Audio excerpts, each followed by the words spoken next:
নমস্কার, আমি শ্রেয়সী। আপনাদের সকলকে আমার চ্যানেলে স্বাগত। আজকে আমি আলোচনা করব ভীষণ একটা ইম্পর্টেন্ট বিষয়। আমরা বাজার থেকে বিভিন্ন ফল শাকসবজি কিনে নিয়ে আসি। এই ফল শাকসবজির মধ্যে বিভিন্ন রকম কীটনাশক, রাসায়নিক, ওয়্যাক্স, কালার এগুলো ইউজ করা হয়। তো আমাদের ভীষণ ইম্পর্টেন্ট ব্যাপার হলো এই ভেজিটেবলস এবং ফ্রুটসকে প্রপারলি ক্লিন করা। কিন্তু আমরা কি ওয়েতে, কি উপায়ে সেই ক্লিনিংটা করছি, এটা আমাদের কাছে ভীষণ চিন্তার বিষয়।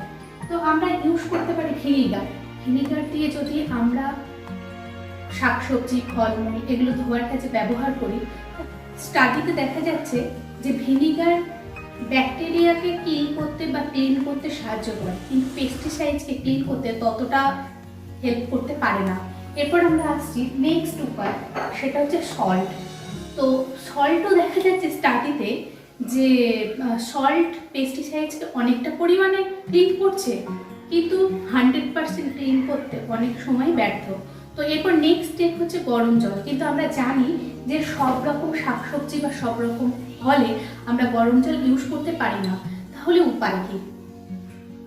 বাজারে অ্যাভেলেবেল বিভিন্ন রকম ভেজি ওয়াশ বা ফ্রুটস ওয়াশ নিয়ে আমি স্টাডি করেছি এবং শেষমেশ আমি এটা ফিল করেছি যে ফ্রুটস অ্যান্ড ভেজি ওয়াশ, এই ওয়াশ ক্লিনিংটা ভীষণ পরিমাণে এফেক্টিভ। আগে প্রথমে আমি কিভাবে আমার শাকসবজি, ফলমূলকে ওয়াশ করি সেটা আমি দেখিয়ে নিই, তারপর এই ডিটেলস আপনাকে বলছি। 1 লিটার জলে আমরা 5 ml fruits and veggie wash সলিউশনকে মিক্সড করব। তো আমি এখানে একটা বড় পাত্রে জল নিয়ে নিয়েছি এবং তাতে আমি অ্যাড করছি 5 ml সলিউশন।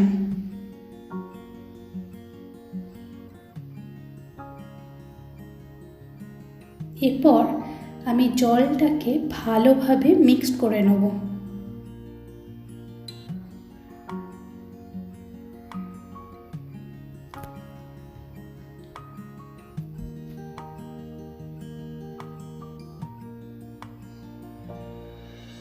এর মধ্যে আমি সবজিগুলো ডুবিয়ে দিচ্ছি।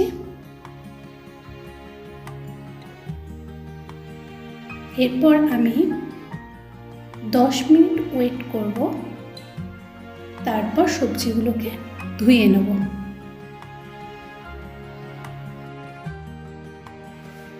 Fruits and veggie wash use করার সময় আমরা কি কি বিষয় করব এবং আমরা কি কি বিষয় করব না, সেটা সম্পর্কেও আমি আপনাদের ডিটেলস বলে দেব।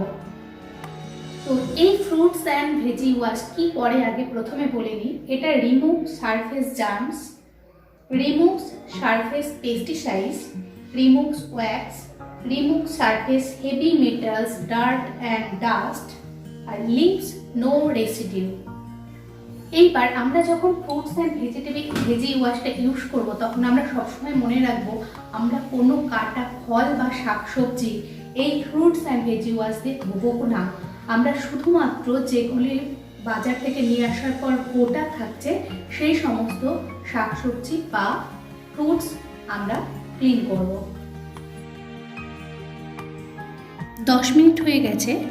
এবার আমি সবজিগুলোকে ভালোভাবে হালকা হাতে রাব করে নিচ্ছি, যাতে এর মধ্যে কোনো জার্মস, ব্যাকটেরিয়া বা কোনো কিছু একটু লেগে না থাকে। এই fruits and veggie wash leaves no residue, no added alcohol, no added bleach, no artificial color, no added chlorine, no animal based ingredients. ভালো করে রাগ করা আমার প্রায় হয়ে এসেছে। এইবার আমি এই সবজিগুলোকে ধুয়ে নেব।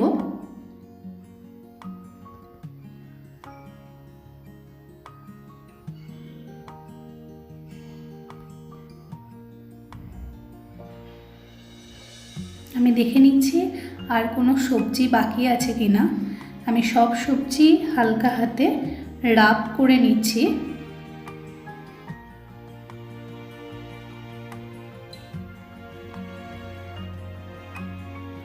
এবার আমি ধুয়ে নেব এবং ধোয়ার সময় অবশ্যই মনে রাখবো যে আমরা রানিং ওয়াটারে সবজি এবং ফল ভালো করে ধুয়ে নেব, যাতে কোনো রকম কোনো কিছু লেগে না থাকে, পুরোপুরি পরিষ্কার হয়ে যায়।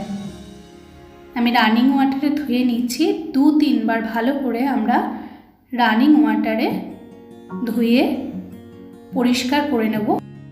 এই ফ্রুটস অ্যান্ড ভেজি ওয়াশ দিয়ে আমরা চাল এবং ডালও এইভাবে ভিজিয়ে রেখে পরিষ্কার করে নিতে পারি।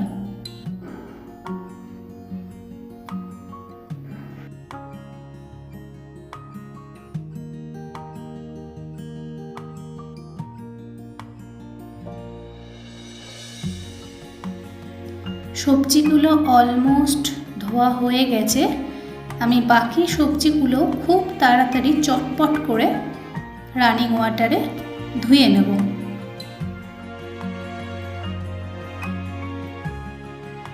আমার সবজি ধোয়া হয়ে গেছে। আমি দেখতে পাচ্ছি জলটায় কী পরিমাণে নোংরা জমেছে, অর্থাৎ এগুলো আমাদের পেটে যায়। এবার আমি ডিফারেন্স দেখিয়ে দিচ্ছি ফ্রুটস অ্যান্ড ভেজি ওয়াশ দিয়ে ধোয়া সবজি এবং না ধোয়া সবজির মধ্যে কি তফাৎ হয়েছে।